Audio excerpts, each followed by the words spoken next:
what is that one piece of advice that you want to give it to people, those who are in the audience, who are thinking of starting their career or who have just started their career? What is one piece of advice that they need to look at from their career trajectory perspective?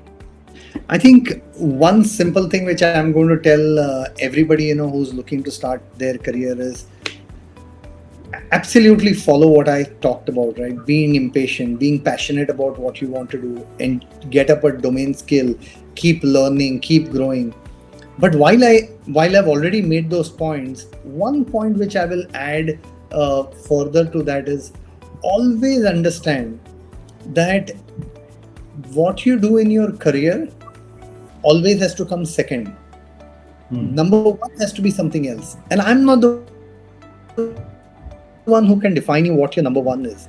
I can tell you what has to be your number two. And number two has to be your career. Number two has to be your business. Number two has to be your startup. Number one has to be something different. And, depending upon who you are, you will find your number one. I would love to give you examples of number one. I don't want to give examples because every individual is different. So I keep telling this to everybody, starting their career. Always treat your career as the number two priority. Don't make it number three priority.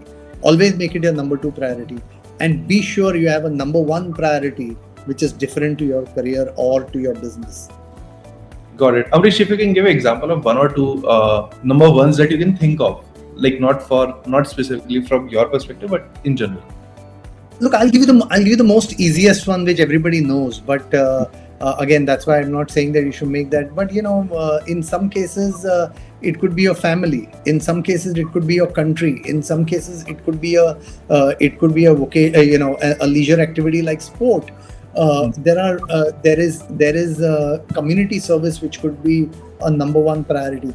A whole host of them. Again, as I said, I don't want to tell which one is it and what is your passion.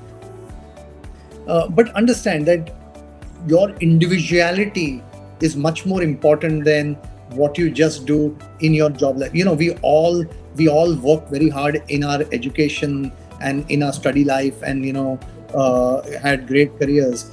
But what you will remember is those 4 or 5 years when you were studying very hard, the time that you spend with your friends and time that you spend in your college, that is what will last with you much more than figuring out how much marks did I get in a certain subject.